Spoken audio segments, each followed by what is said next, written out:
भारत आदिवासी party के लोकसभा चुनाव प्रचार के दौरान राजकुमार रोत ने कहा कि पार्टी का शीर्ष नेतृत्व नहीं है, यहाँ पर सिर्फ जनता जनार्दन का फैसला है, वो सर्वोपरि है।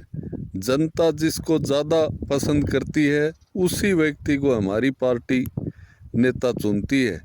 इसलिए जनता ने मेरे ऊपर डूंगरपुर बांसवाड़ा क्षेत्र से भरोसा जताया है और इस भरोसे के अंदर मेरे को सिलेक्शन प्रणाली के द्वारा चिन्हित किया है, तो मेरे को इलेक्शन में भी जनता चिन्हित करेगी। इस प्रकार से राजकुमार रोत ने युवाओं के बारे में और रोजगार के बारे में कहा कि युवा है वो दर दर की ठोकरें खा रहा है, यहाँ पर कोई भी रोजगार की बात नहीं करता।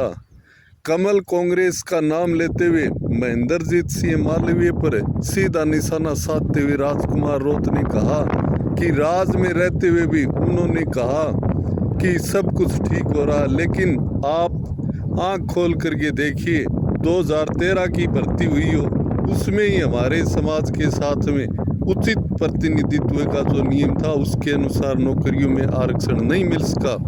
लेकिन जो इन पार्टियों में जाकर के हमारे समाज के लोग कह रहे हैं कि सब कुछ मिल गया, लेकिन वो अपनी पार्टी के ही नहीं हुए तो इन बेरोजगारों के कैसे हो सकते हैं।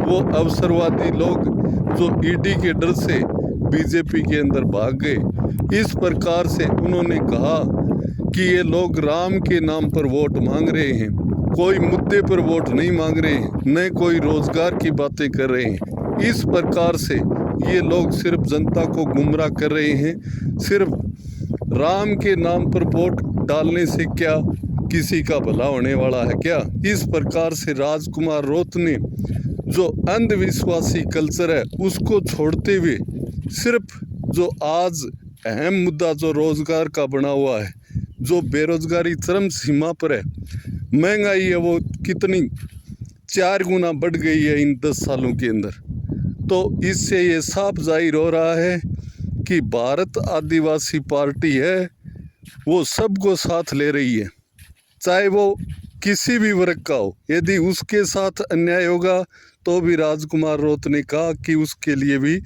लड़ाई लड़ेंगे, यानी गरीब किसी भी जाति या धर्म का हो उसके लिए हम लड़ाई लड़ने के लिए तैयार हैं।